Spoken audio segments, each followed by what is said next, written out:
আমাদের মেন সমস্যাটা হলো আমরা জায়গায় মাল নিতে আসি, আইসা যদি সাথে সাথে আমরা চলে যেতে পারি তাহলে আমাদের সুবিধা হয়।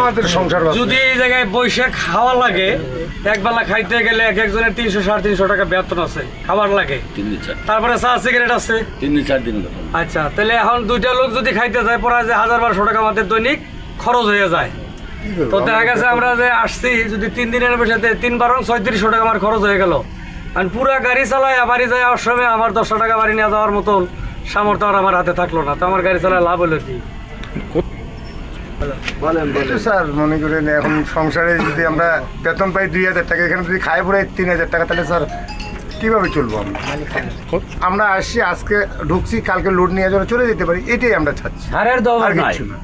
আছে কিন্তু লোড পাইতে বেগিন চলে না, মানে বেল চলে না, তাদের অজুহাত দেয় বেল চলে না।